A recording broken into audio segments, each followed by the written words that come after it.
સ્વાશ્રય મહિલા સેવા સંઘ સેવા જેની સ્થાપના 1972માં થઈ તે આજે 13.5 લાખ બહેનોનું એક સંગઠન છે જેનું રજિસ્ટ્રેશન એક ટ્રેડ યુનિયન તરીકે થયું છે.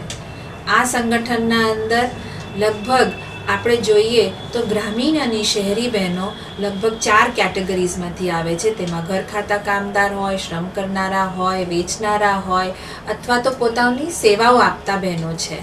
આ બહેનો જે છે લગભગ આપણા દેશના 9 રાજ્યોમાંથી અને ગુજરાતમાં ફેલાયેલા છે. પણ આપણી જે શરૂઆત છે તે તો ગુજરાતમાંથી જ થઈ. આ પ્રોગ્રામ જે બનાવવાનું થયું તો ત્યારે અમારા મનમાં ઘણા બધા પ્રશ્નો આવતા હતા અને ખાસ આ પ્રશ્નો તો સભ્યો જ કરે. પહેલાં તો સભ્યો છે, આગેવાનો છે, સંગઠકો છે અને બહાર ત્યાં આવેલા જે સેવાના અમારા મિત્રો છે તે પણ એક પ્રશ્ન કરતા હોય છે કે તમને 40 વર્ષ થવા આવ્યા તો સેવાની ગુણવત્તા અથવા તો સેવાની અસરકારકતા જોવી હોય તો એ શું છે? અસરકારકતા જોવી હોય તો બહેનોના સુધી જ પહોંચવું પડે.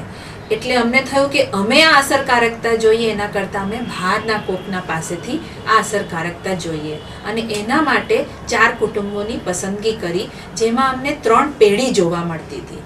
આ 3 પેઢી લેવાની બહુ જ અગત્યતા હતી કારણ કે તો જ ખ્યાલ આવે કે દરેક પેઢીમાં શું ફેરફાર છે. પહેલો પરિવાર જે લેવામાં આવ્યું તે આનંદીબેનનો. આનંદીબેન મૂળ એક પ્યાલાભરણીવાળા બેન, પણ આનંદીબેનની ખાસિયત એ કે તેમને સેવાની સ્થાપનામાં તો ખરું પણ સેવા બેંક જે સેવાનું સૌ પહેલાં જે અમારી સહકારી મંડળીની સ્થાપના થઈ તેમાં પણ એમને પોતાનું યોગદાન આપ્યું છે અને શ્રી ઈલાબેન ભટ્ટ સેવાના સ્થાપક સાથે કામ કરેલું. આનંદીબેનના આગળ જોઈએ તો એમની જ દીકરી શીલા અને શીલાની દીકરી શીતલ, આ ત્રણેય બહેનોના અંદર આમ મૂળ પ્યાલાભરણીના જ બહેનો એટલે એમને મૂળ એમનું પરંપરાગત જે કામ હતું તે તો છોડ્યું નહીં, પણ કારણ કે તે એક સંગઠનમાં જોડાયા હતા એમનો આત્મવિશ્વાસ એટલું બધું વધી ગયું હતું કે તે જુદા જુદા કામોમાં પણ આવ્યા. અને આજે શીતલ સપના જુએ છે કે તે એક કમ્પ્યુટરના ખાસ નિષ્ણાત થાય. તો પ્યાલાભરણીથી કમ્પ્યુટર સુધીનું જે એનું સપનું છે એ એમનામાં આત્મવિશ્વાસ કઈ રીતે વધ્યું, તેમાં એવા કયા કયા ઇનપુટ્સ ગયા તે આપણે એમના પાસેથી જ સાંભળીશું. સેવાના આરંભના વર્ષો. તે વખતે સેવા સંસ્થામાં જોડાયેલી બહેનોમાંના એક છે આનંદીબહેન. આજથી 30 વર્ષ પહેલા આનંદીબહેન મીઠો લીમડો વેચવાનો ધંધો કરતા અને એક દિવસ તેઓ સેવા સંસ્થાના સંપર્કમાં આવ્યા. નીલાબેન આયા કે મજૂર મહાજનના અંદર બહેનોને લોન આલે કે 500 રૂપિયાની. મને કે તમારે આવું છે કે મારે આવું છે, મારા ધંધા માટે જોઈએ. આ ધંધામાં શું પાલવે? બીજો મોટો ધંધો કરો તો મને પૈસા તો મળે. અમે તો તમે સભ્ય થાવ, તમે આગેવાન બનો, ઘેર ઘેર જઈને સભ્ય લાવો, ધંધાવાળી બહેનો લાવો તો અમે તમને લોન આપીશું. બધી બહેનો તૈયાર થઈ. તેમાં 10-15 બહેનો લઈને ગઈ. એક રાષ્ટ્રીયકૃત બેંકે રોજે રોજનું કમાઈને પેટીઓ રળતી બહેનોને લોન આપવાની તૈયારી બતાવી. બહેનો પહોંચી આ બેંકમાં. શાકવાળી, પાલાબહેણી વાળી, પછી અમે તો 15 જણને લઈ અને જ્યાં મજૂર મહાજનમાં બધી બહેનોના 11 રૂપિયા શેરના લીધા. ખાલી સેવામાંથી જ લોનો અપાય, ખાલી બેંક તો નથી જ. એટલે વિષય અમને નથી ગમતી અને આ કોઈ જિંદગીમાં બેંક નહીં જોવાય એટલે અમને હરખ હતો કે બેંકમાં જઈને લોન લેવી. ઘેર ઘેર જઈને બહેનોને સમજાવતા હતા એના કરતાં તમે આટલી લોન ભરશો, આટલી તમારી બચત કરજો. જે આ જૂની બેંક છે સેવામાં એ તૂટેલું લીધું અને તૂટેલી બેંકના અમે જતા રહ્યા અને પછી ભગવાને વાત વધારી તે બેંક ઊંચી થઈ ગઈ. ઈલાબેનના પ્રતાપ કોઈ દારો અમે કશું નતા કરતા. કેવી રીતે જીવતા ના આવડે, બેંકોમાં જતા ના આવડે, ભંડોળ ચેતર ભેગો થાય, બચત કેવી તરફ થાય, આગળ ચેતર વધાય, છોકરાને ચેતર ભણાય, એ બધું અમારા ઈલાબેન બધી આગળ અમારી સ્ટોરી વધારે અમે બહુ જ સુખી છીએ. મારા કુટુંબ મેં, મારા સંબંધ મેં, મારા નાત મેં, મારી જાત મેં બેન જ કે કેમ છો આનંદીબેન? જ્યાં સુધી અમે જીવીશું ત્યાં સુધી કામ ચાલુ રહેવાનું. સેવા મારો પરમેશ્વર કહેવાય. સેવા કે હું તો દુઃખી છું, મેં તો ટોપલો ઉપાડ્યો, મારી છોકરીને પેન આવી જોઈએ હાથના. મેં મારા આગળ ભણાવી હતી એને. ગાંધી આશ્રમમાં મારો બહુ શોખ હતો. બેંકમાં ડાયરેક્ટર બનાવી હતા મને, સુમનને, ચંદાબેન. દર મહિને થાય ને ત્યારે મને 5 રૂપિયા પગાર આપતા હતા. 20 વર્ષ સુધી અમે બેંકમાં રહ્યા, બેંક ડાયરેક્ટર. પછી મને ઈલાબેન કે ગામડામાં જશો? મેં કોઈ જઈશું. આગેવાન બહેનને સાધવાની, એમના જોડે વાત કરી બીજા દિવસ પ્લાન કરવાનો તમારો. આ ગૌરવનો વારસો સંભાળ્યો આનંદીબેનના પુત્રી શીલાબેન. સેવા બેંકને તો અમે 20 વર્ષથી ઓળખીએ છીએ. ત્યારે 10 રૂપિયાનું ખાતું એમને ખોલાયેલું મારા નામનું. પહેલાં તો હું જૂના કપડાનો ધંધો કરતી હતી ને ત્યારે મને કોઈ ફાયદો નહોતો. પછી બેંકમાં જોડાયા પછી મારે બહુ ઘણું કામ નીકળી ગયું. ઘર સુધારો કર્યો, પછી બેબીઓના લગ્ન કર્યા, એમાં ઘણો મને ફાયદો થયો. મારી 2 પૈસાની બચત બી થઈ બેંકમાં જોડાયા પછી. બહુ શીલાબેનને 3 દીકરીઓ અને 1 દીકરો છે, જેમાંથી 1 દીકરીને તેમણે સેવામાં બેંક સાથી તરીકે જોડી છે, જ્યારે 1 દીકરી સેવા અકાદમીમાં કામ કરી રહી છે.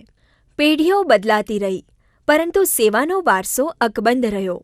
હા, શીલાબેનની દીકરી શીતલ પણ સેવા સાથે જ જોડાયેલી છે. ગ્રાસરૂટ રિસર્ચર તરીકે તેનું કામ શું છે? મારું નામ શીતલ પરસોત્તમભાઈ ચુનારા છે. હું પ્રેમ દરવાજા વિસ્તારમાંથી આવું છું અને છેલ્લા 3 વર્ષથી સેવામાં જોડાયેલી છું. અને પહેલાં હું અહીંયા કોમ્પ્યુટર ક્લાસ શીખતી હતી અને એ કોમ્પ્યુટર ક્લાસ તરફથી જ હું અહીંયા ગ્રાસરૂટ રિસર્ચર તરીકે કામ કરું છું રિસર્ચ વિભાગમાં.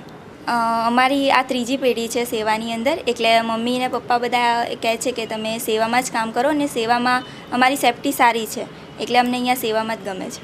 અમે ફિલ્ડ વર્કનું પણ કામ કરીએ છીએ અને કોમ્પ્યુટરમાં ડેટા એન્ટ્રીનું પણ કામ કરીએ છીએ, રિપોર્ટિંગનું કામ પણ કરીએ છીએ અમે. અમારે રિપોર્ટિંગ બી કરવાનું આવે ને એરિયામાં જઈને અમારે ફોર્મ ભરવાના હોય છે.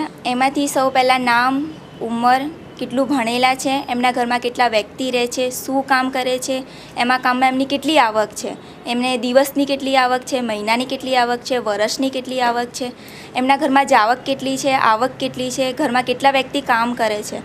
આ ડેટા અમે કલેક્ટ કરીએ છીએ અને અમે અમારા ઉપરના જે અધિકારી છે અમે એમને આપીએ છીએ. પછી એ ડેટા આગળ વધારે છે. સેવાની તાકાત તો બેન સભ્યો છે, સંગઠન છે અને અહીંયાનું સંગઠન બહુ સરસ છે. મને અહીંયા સેવામાં કામ કરવું બહુ જ ગમે છે અને અહીંયા બહેનો સાથે કામ કરવું વધુ ગમે છે. અને ખાસ કરીને ગરીબ બહેનોની જે આપણે સેવા સંસ્થા કરીએ છીએ અને એમની સેવા કરીએ છીએ અને એમના ઉપરનું જે કામ કરીએ છીએ એ કામ કરવું મને બહુ ગમે છે. મારું સપનું તો આગળ વધીને એક બિઝનેસમેન બનવાનું છે, એટલે આવી રીતે મારે એનજીઓમાં જ કામ કરવું છે. એનજીઓ તરફથી જ હું આગળ વધવા માગું છું. બીજું લેવા જઈએ અનુભવ તો એ કાંતાબેનનો. કાંતાબેન મૂળ સ્ક્રીન પ્રિન્ટિંગમાંથી આવેલા અને છૂટક મજૂરી કરનારા બેન, પણ એમની જ દીકરી જે છે મીનાક્ષી અને મીનાક્ષીબેનની દીકરી કૃષ્ણા, તો એ ત્રણેયના પણ જીવન બહુ જ જુદું છે. ક્યાં સ્ક્રીન પ્રિન્ટિંગ, ક્યાં છૂટક મજૂરી, અને એમાંથી એમની દીકરી આજે વીમાની એક સાથી બેન બની અને વીમાની દીકરીની વીમાબેનની જે દીકરી છે તો તે આજે કમ્પ્યુટરનું પણ કામ કરી શકે છે અને ફક્ત સેવાના પરિવારમાં જ નહીં, એ બહારની એક સંસ્થામાં જઈને કામ કરી રહી છે, બહાર જઈને એક જોબ કરી રહી છે. એમનામાં કેટલું બધું આત્મવિશ્વાસ વધ્યું, તો એ કેમ વધ્યું એ જોઈએ. સેવા સાથે જોડાયેલી 3 પેઢીઓનો બીજો એક કિસ્સો છે કાંતાબેનનો. અમે સેવામાં કામ કરતા હતા અને બહેનો આવીને ત્યાં સભ્ય કરતા હતા. એટલે અમને પૂછ્યું કે બેન તમારે જોડાવું છે સેવાની અંદર, તો અમે કે શું થાય, એટલે અમે પછી સભ્ય થયા. ત્યાં સેવા અકાદમીમાં 2 દિવસ તાલીમ લીધી સભ્ય કરવા માટે. પછી અમે ઘરે ઘરે જઈને બહેનોને સમજાવી અને સભ્ય કર્યા. બહેનોને લોનો અપાવી, વીમાના પછી કોઈ બેન એક્સપર્ટ થઈ જાય એનો પણ એનો લાભ આપણને મળતો તે લાભ અપાવરાયા. કે અમે બહાર નહોતા જઈ શકતા, અમે કોઈ બહુ બોલી નહોતા શકતા, એવી બધી ખબર નહોતી. પણ એવામાં સેવામાં જાય પછી ઘણા હોશિયાર બની ગયા.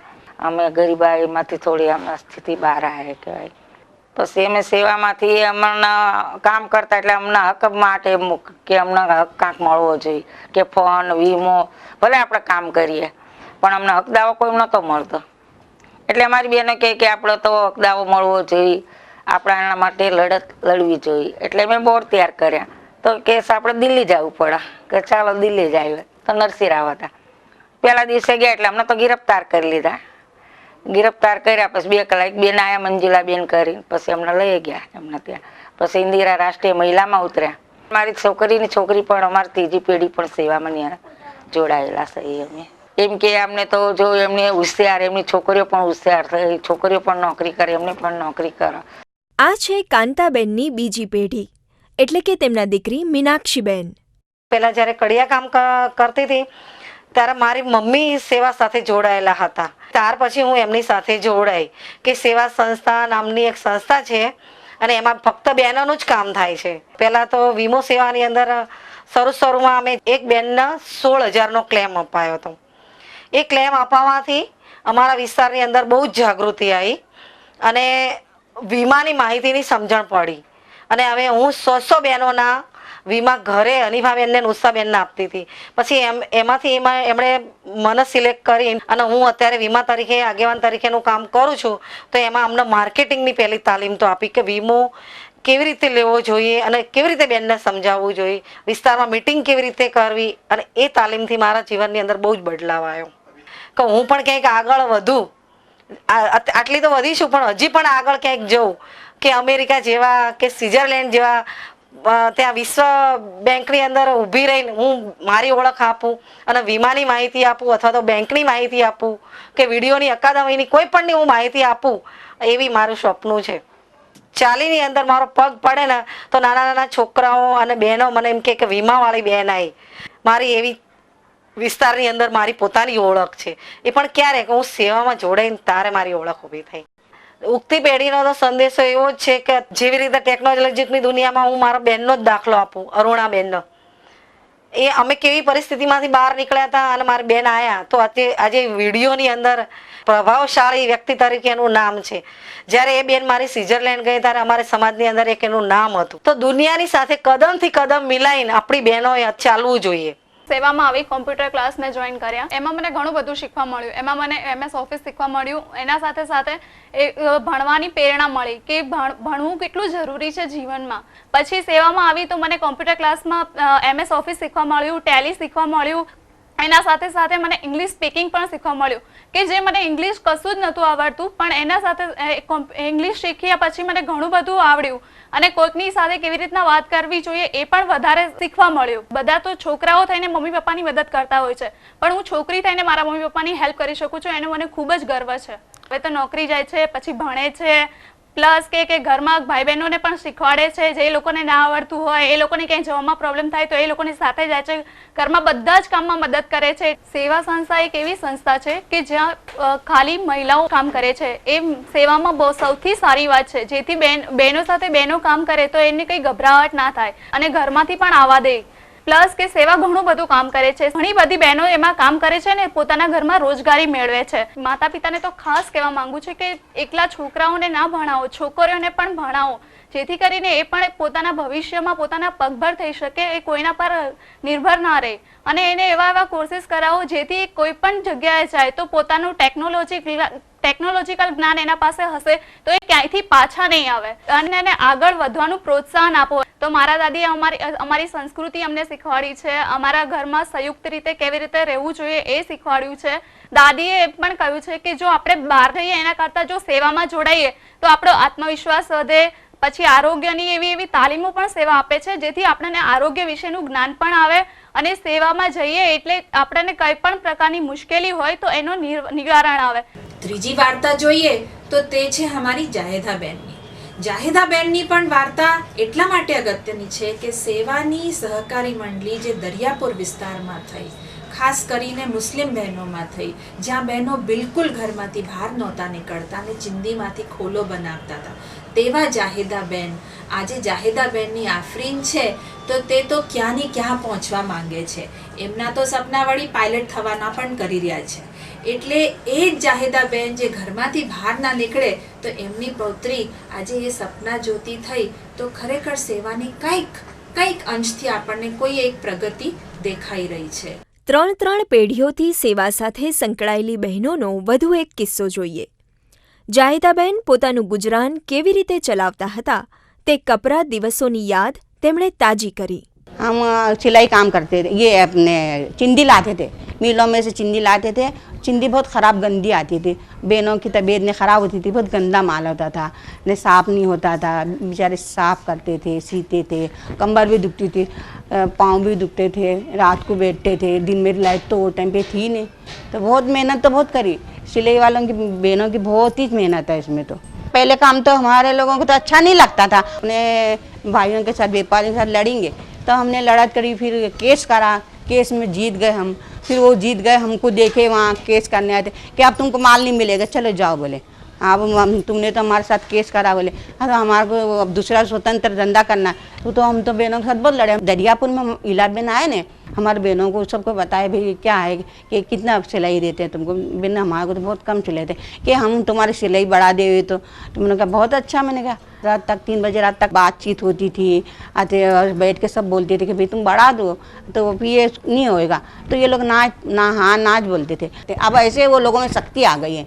तो बहनों को तालीम ऐसी दी है अपने सेवा में से। अभी हाल भी तालीम चालू ही है हमारी। मशीन खोल के बनाने का भी सिखाया था, सिलाई काम भी सिखाया था, ने सुई बिठाना भी सिखाया था, सब यानी कि ऐसे ट्रेनिंग दी थी, ऐसी तालीम दी थी। वो पगभर भी खड़े रहते हैं और खुद लाके थोड़ा बहुत ये नहीं, इसके अलावा कोई भी दूसरी चीज़ भी लाके बेचते हैं, ने नफ़ा लेते। इसके साथ साथ सब लोग अक्के इसमें ऐसे दरियापुर में भी ऐसे हैं कि माल लाते हैं ने बाहर ओटले होते हैं ना, वहाँ बैठ के बेच देते हैं, उनको पैसा मिल जाता है। तो अब ये सब किस तरह सीखा, ये सेवा में अपने ये लोगों ने अपने को आगे लिया है ना, ऐसी तरक्की दी थी, ऐसी तालीम दी थी। जब हम आगे बढ़े ना तो कहाँ से बढ़ते कि हम देखो वो काम छोड़े ये काम पे लगे तो हमको इतनी तरक्की हो गई ना, फिर वो खुश होते गए। तब तो मैंने बेटी को मेरे को बैंक साथी बना दिया। अभी ये बैंक साथी का काम करती હું સૌથી નાની હતી તો મારા મમ્મી મને જ્યાં જાય ને ત્યાં લઈને જ જાય। મારા મમ્મી પહેલાં સેવામાં કામ કરતા હતા, સેવા બની પછી બેંક બની। તો મને એવું કે હું બહુ બધું ભણીશ ને કોઈ સારી નોકરી કરીશ। મારે નોકરી કરવી હતી ને મારા મમ્મીએ મને ભણાય નહીં। પછી એકદમ બેંકમાંથી આવું કીધું ને એટલે હું બહુ ખુશ થઈ ગઈ। બધા મળે છે કે તું તો સારી કહેવાય, અમારે જેટલું જ ભણેલી છે ને તું નોકરી કરતી થઈ ગઈ છે। સેવા હતી તો બેંક બની તો અમે બધા થઈ ગયા નોકરીવાળા। સેવા હતી તો અમારા ઘરમાં આવક શરૂ થઈ ગઈ। પછી મારા એરિયામાં જે ગરીબ બહેનો હતી એ બિચારી ગલ્લામાં પૈસા મૂકે કે પેટીમાં મૂકે, પછી કાલે કે પરમ દિવસે કંઈક કામકાજ હોય કે મેળું હોય કે કંઈ હોય તો એ વાપરી નાખે ને હું જ્યારે બેંકમાં ગઈ ત્યારે મારા એરિયાના બધા લોકો મારી જોડે પૈસા ભરી દે। હું જેટલો વધારે પૈસા લઈ જાઉં એટલી મારી આવક વધારે હોય। એટલે હું બધાની બચત કરાવવામાં પછી એને લોનો અપાવવામાં હું બધાને, એટલે મારા કસ્ટમરોને લાભ, મને લાભ, મારા ઘરમાં, મારા સાસરિયામાં, મારા આજુબાજુમાં, મારા મહેલામાં કે મારા ઘર, મારા બેંકમાં મારું આટલું બધું માન। હું હમણાં મારી નવી પેઢી છે એ લોકોને તૈયાર કરું છું, એ લોકોને બધાને સમજાવું છું, બધાને બધું જ કરે છે। સેવાની લવાજમો ફાળવાની, પછી બધી સ્કીમોની જાણકારી લેવાની, સેવામાં જેટલી આપણે એ કોમ્પ્યુટર શીખવાડે છે, સિલાઈ ક્લાસ શીખવાડે છે, પછી કે તો ફાઇનાન્સની તાલીમ હોય, બધી તાલીમો અપાવવાનું, બધાને બધું કરાવું જ છું હું તો। એટલે આપણે ગરીબ બહેનો માટે બેંક બનાવી, આપણે કમાતા તો થયા પણ બચત ક્યાં મૂકવાની, એ માટે બેને બેંક બનાવીને ત્યાં બચત કરાવી। હવે બચત કરવા જઈએ તો મોટી મોટી બેંકોમાં આપણને 500 રૂપિયા કોઈ બચત ના લે ના, ને પછી આપણને કોઈ ઊભો ના રાખે કે આવો બધો પહેરવાશ ને તમારી જોડે કેટલી ગંદકી ને કેટલી વાસ ને આવે છે। બધી આપણી તો બહેનો એવી જ હોય। તો અમે ત્યાં જાય પછી હમણાં અમારી બેંકમાં જઈએ ને એટલે તરત જ અમને કે લાવો બેન શું કામ છે, ખાતું ખોલાવવું છે, પૈસા ભરવા છે। હવે આપણી આટલી બધી બચત થાય તો જ બધું થશે। હમણાં તો પૈસા જ બધું છે, એટલે આપણે બચત થયા બેંકમાંથી, એ સેવામાંથી જ ને। ગવર્મેન્ટ બેંકમાં પણ આપે પણ આપણે કોઈની જોડે લઈને જવું પડે ને। અહીંયા તો આપણે એકલા ગયા હોય ને તો જ તરત આપણને બધું જ કામ કરી આપે। હું મારી બચત કરું છું, મારા પોતાના જાતેના જે ખર્ચા હોય છે એ બધું હું મારી જાતે જ કરી લઉં છું। હું મારા ઘરમાં મદદ કરી એટલે મારા ભાઈએ મારી મમ્મીએ આટલું બધું ભણાયું, BCom કરાયું, એટલે અમારી જોડે તો કશું જ ના હોય એટલે હું કે અમે કેવી રીતે ભણીએ, એટલે મારા મમ્મી એને ભણાવવા। આપણે બેંકમાંથી પૈસા આવે, મારા પપ્પા કમાવે એમાં અમે ખાઈ પી કરીએ, પછી આપણે સમાજમાં કંઈ કરવાનું હોય, જવાનું હોય, આવવાનું હોય, એ બધું મારા મમ્મીએ અમે લોકોએ આવી રીતે કર્યું। મારો તો એક જ સપનો હતો કે હું બેંકમાં નોકરી કરું, એ મારો પૂરો થઈ ગયો। અમારે નોકરી કરવાનું બહુ મોટું સપનું હતું। પછી અમે અબ્દુલ કલામને મળ્યા, આપણે આટલા મોટા રાષ્ટ્રપતિ ભવન ગયા, એના ગાર્ડનમાં ફર્યા, પછી એની જોડે મળ્યા, આટલી બધી વાતો કરી, એના ઘરે નાસ્તો કર્યો, ચા પાણી કરી, એ અમને હાથ મળાયા। પછી આ સપનો મારો પૂરો જ થયો કે આને પ્લેનમાં બેસીને પછી રાષ્ટ્રપતિને મળવાનું, આટલા મોટી મોટી હસ્તીઓ નથી મળતી ને અમે તો સેવામાં ગયા ને આવું બધું થયું। જો એટલું બધું બહુ મોટું જ કહેવાય ને।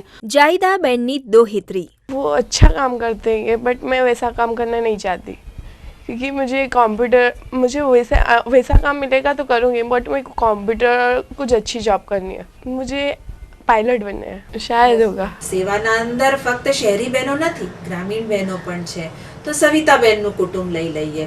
સવિતાબેન એક સંગઠક આજે થઈ ગયા છે, એક સભ્યમાંથી આજે સંગઠક થયા અને વિછિયા ગામમાં તે વીમાની વાત હોય કે સામાજિક સુરક્ષાની વાત હોય કે આખું ગ્રામ્ય વિસ્તારમાં વિકાસની વાત હોય, તેને કઈ રીતે સમજે છે અને એમની આગળ એમના દીકરાની દીકરી એ વાતને કઈ રીતે કરે છે તે પણ આપણે જોઈશું.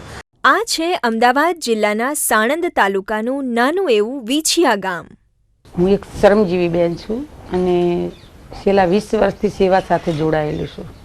આજથી કરીને 20 વર્ષ પહેલાં ગામમાં જ્યારે નિર્ધન ચૂલાનું કામ ચાલતું હતું તો અમે ગામમાં આવીને બહેનો જોડે મિટિંગ કરીને વાત કરી કે બહેનો આપણે એક શ્રમજીવી બહેનો છીએ, આપણું સંગઠન હોવું જોઈએ. ચળવળ તાલીમ લીધી, વીમાની તાલીમ લીધી, આરોગ્યની તાલીમ 3 વર્ષ સુધી લીધી. જ્યારે સિવિલમાં મારું ઇન્ટરવ્યૂ હતું મને લગભગ 17 ગોળીના નામ પૂછ્યા તો થોડે જેમ જેમ અનુભવ થવા માંડ્યો ગામ પંચાયતમાં બેનું કે આપણાથી જવાય તો હું ગામ પંચાયતમાં જઈને ખુરશી ઉપર બેસીને તલાટી સામે, સરપંચ સામે વાત કરું, મારી શ્રમજીવી બેન આ વસ્તુની જરૂરિયાત છે. તો એમને થોડી ખબર પડી કે આ બેન ખરેખર કાંઈક કરે છે બહેનો માટે. પીએસસી ઉપર જઈને બહેનોએ અમારા કાર્યકર્તાને અમે સાથે હોય તાલીમો કરી. આશા બહેનો, દાયણ બહેનો અને સાહેબો અને નર્સ બહેનો બધાની સાથે આ તાલીમો કરી. તારે ગામમાં આજ મને કોઈ લગભગ મોટા ભાગના મને વહુ નથી કહેતા, બેન કહીને જ બોલાવે છે. અને મારા દીકરાને એક્સિડન્ટ થયું ને ખરેખર સાહેબ એક હું સેવાની ગુણ જિંદગીભર ના ભૂલી શકું. આ વિશ્વની અંદર હું કહી શકું છું કે વિશ્વની અંદર કોઈ આવી સંસ્થા નથી. મહિલા સંસ્થા એવી જ છે કે જેણે બહેનોને આટલી બધી જાગૃત કરી છે કે આજ બહેનો પોતે બોલી શકે છે, પોતાને પોતાનો હક પણ કુટુંબમાં અને સરકારમાં પણ માગી શકે છે. સવિતાબેનના પુત્રવધુ અરુણાબેન પણ સેવા સાથે જોડાયેલા છે. સેવામાં તો પહેલા મારા નણંદ જતા હતા, સાક્ષરતાના ક્લાસ અહીંયા જ ચલાવતા હતા અને કહું છું હું બહેનોને ભણાવીશ કહું છું. તાલીમ ત્યાં સેવામાં અકાદમીમાંથી જ આપી હતી અમને અને મણિપુર પણ અમને તાલીમ આપી હતી. આ બહેનો માંગ હતી બહેનોની કે અમને અરુણાબેન અમારું નામ લખતા શીખવાડો અને બસમાં આમ કે બોર્ડ અમે વાંચી શકીએ એમ. કારણ કે ગામડાની બહેનોને કોઈને નથી ખબર પડતી કશી કોઈ વાતની એમ કે આમાં એકડો લખતા ના આવડે, એમનું પોતાનું નામ લખતા ના આવડે. અને અત્યારે આ સાક્ષરતાના ક્લાસમાં જો અમે ટીચર બન્યા અને બહેનોને અમે શીખવાડ્યું ને ભણાયા તો બહેનો પણ અત્યારે એમ કહેશે કે ના બરાબર એમ. અને અત્યારે ગમે અહીંયા જવું હોય તો એ એકલા જઈ શકે કે આ સેવામાં જાય છે, જોડાય છે તો નામ પણ એમ કે વધે ને હિંમત આવે બહેનોને એમ. મેં 20 છોકરીઓનું ગ્રુપ બનાવ્યું છે અને 20 છોકરી મારા ક્લાસમાં આકાશ ગંગાની ચોપડીઓ અમને સેવામાંથી આપે છે એટલે કે તમને આમાં કઈ ગીત ગમે છે, કઈ વાર્તા ગમે છે, અમે પછી સામે કાગળમાં એક લખતા રહીએ છીએ. એટલે ટૂંકમાં આ 4 કુટુંબે સેવા સાથે જોડાયા, બહુ જ સંઘર્ષ કર્યા. પહેલી પેઢીએ ખૂબ સંઘર્ષ કર્યો તો જે અમારા પાયાના બહેનો છે તો જ અમારું પાયા મજબૂત છે. પણ એ પાયાના પછી જે બીજી પેઢી આવી એમાં કંઈક અંશે થોડો ફેર દેખાય છે. કદાચ ભણતરમાં થોડો ફેર આવ્યો છે, એક્સપોઝરમાં ફેર આવ્યો છે, રજૂઆત કરવામાં ફેર આવ્યો છે. અને કારણ કે એમને સેવાની બીજી જુદી જુદી ઘણી બધી પ્રવૃત્તિઓમાં એ જોડાયા તો એ ફેર આપણને દેખાય છે. અને પછી ત્રીજી પેઢીમાં તો ખરેખર એ કોઈ પણ એક દીકરીના જેમ, આજના જમાનાની દીકરીના જેમ, આજના જમાનાની એક કિશોરીના જેમ તે સપના જ્યોતિ થઈ ગઈ છે અને એમનું એક્સપોઝર ઘણું બધું વધી ગયું છે. 1972 થી 2010 એક ઘણો મોટો સમયગાળો પસાર થઈ ચૂક્યો છે. સ્વાશ્રયી મહિલાઓના અધિકારોની રક્ષા કરવા અને તેમનું જીવન ધોરણ સુધારવા સેવાનો શ્રમયજ્ઞ નિરંતર ચાલી રહ્યો છે.